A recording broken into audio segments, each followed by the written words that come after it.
Take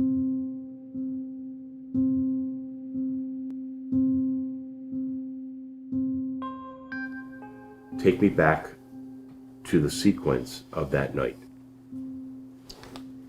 It was a Friday night, and traditionally in John's family, Friday nights, his grandfather, old Italian grandfather, would do this big meal, and everyone would come on Friday night. And so we arrived there, but we were late because we had been to a wake. One of his uncles was coming out of the house, and he said, Katie wanted to go to her friend's house, stay overnight.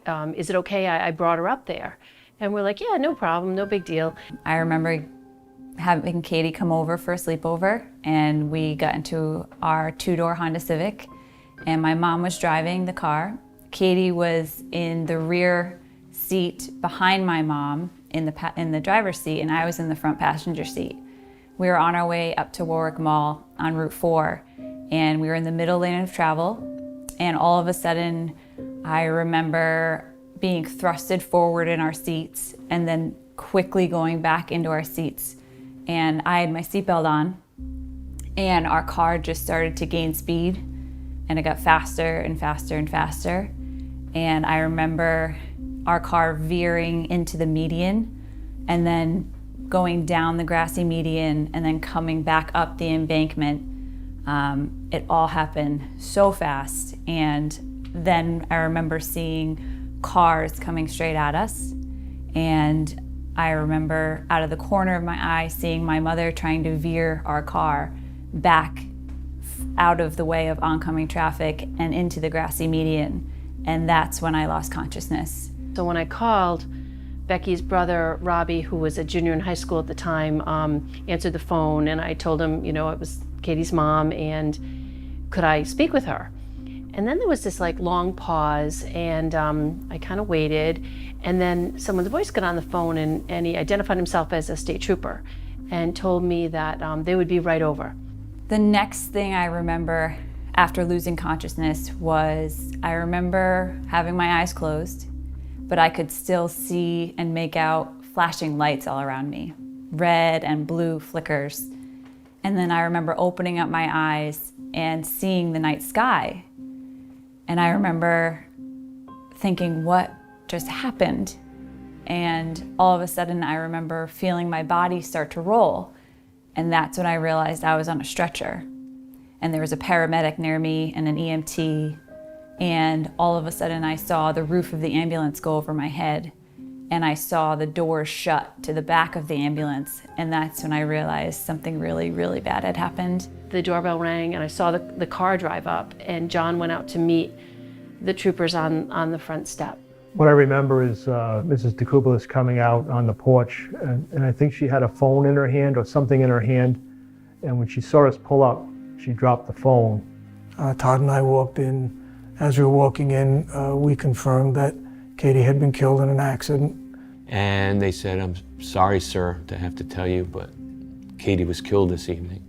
Sheer madness, oh my God, this can't be right. It's you literally cannot be telling me that my child has just been killed in a drunk driving crash. She fell to the floor in grief, and Mr. DeKubelis tried to console her at the same time, as we tried as well. So I immediately said, what about Marsha? What about Becky? Are they okay? And he said, Mrs. Bowman was also killed, but Becky is on her way to the hospital, and we're hopeful that she's going to be okay. I was sent to the side room of the ER, and that's when I first saw my dad and my older brother, Rob. And they came running into the room. My dad came over and held my hand, and the nurse was sewing up my ear. And as she was done sewing up my ear, the nurse left, and my dad was holding my hand, and my brother was in the corner of the room. And I remember looking at my dad and saying, "Dad, no one has told me yet, is Mom and Katie all right?" And that's when my older brother lost it, and he slid to the floor of the corner of the room, and he started crying, and my dad was holding my hand, and he squeezed it. And he said, "Mom and Katie didn't make it." And I'll never forget that moment. The DeCublises went in to view Katie and to positively identify her as their daughter. Katie was lying on a gurney across the room. She was covered up to her neck with a sheet. She had one tube protruding from her mouth. And we walked over and she barely had a scratch on her. I remember her hair was in a ponytail, and I placed my hand on her head, and her ponytail was still damp from where she had taken a shower before she went over to the Bowmans. I know in the Bowman case, the nurse reminded me after we left the room and Mr. Bowman had made that positive identification, she reminded me to take the ring off of Mrs. Bowman's hand, that it might be good to give it to him now so that it didn't get lost or he forget about it. And he came back in and he took her wedding ring off her hand. I'll never forget that. I was in shock.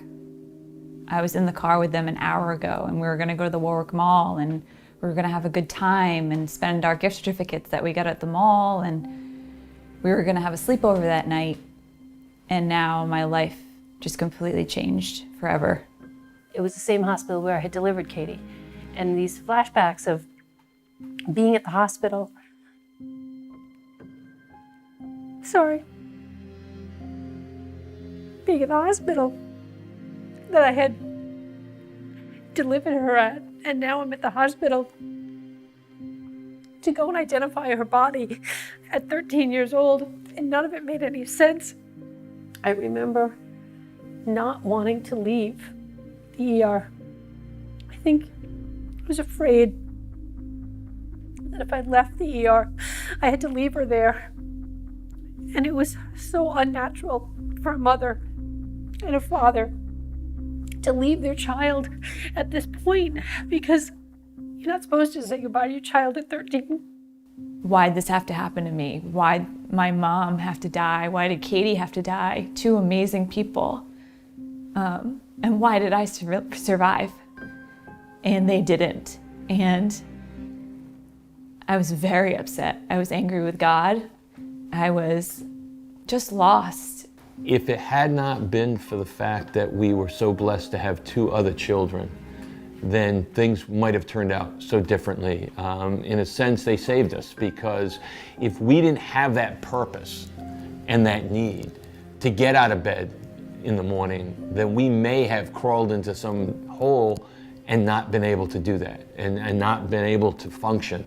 We've had a lot of different things we've seen on this job, a lot of horrible things, but that case, for what it was probably the worst one I've ever dealt with. Certainly, it was the worst shift I've ever worked on the state police, for me personally. I remember at her wake, we're getting ready to go to the funeral, the day of the funeral, and a mother and a little boy came to the funeral home. And we didn't know who they were, so we went to introduce ourselves. And the mom said that her son, who was younger but was in the same school with Katie, had special needs, and that he was often bullied and a lot of people would make fun of him. And she said that Katie went out of her way to make him feel comfortable and at home, and reach out to him every day to see how he was doing. And so much to the point that this little boy felt a need to come and say goodbye to her. And her mother said he wouldn't take no for an answer. So that was the kind of person she was with everybody. It says I've pushed the drunk driver out of my life, and as a person, I, within myself, forgave him for what he did, and by doing that, it freed me from holding all that anger and allowed me to move on with my life and enjoy life and enjoy every day of my life and remember my mom and Katie with every breath I take, but not be so angry and upset all the time. We'd like to think that from Katie and Marsha's deaths that the positive part has come where people have heard our message. When we've been out there speaking, when our foundations had certain projects, and they've been involved, and we hope that the positive ripple effect of that would be that people learn, that they learn from it. I dream of her often. I feel like she's with us a lot, and it's very interesting to now have a grandchild and see in her parts of Katie, and yeah, she still does come back, which is a really good thing. My mom was an incredible lady. She just was funny and kind and loving, the best mom in the entire world. And she was an amazing cook. And she was always supporting my brother and I with whatever extracurricular activity we were doing, whether it was cheering for me on the side of a soccer game more than I would have liked at times, whether she was behind stage at a ballet recital I was in, helping with hair and makeup. She was always involved with my brother and myself and worked a lot to provide for us. And I just love her and miss her so much.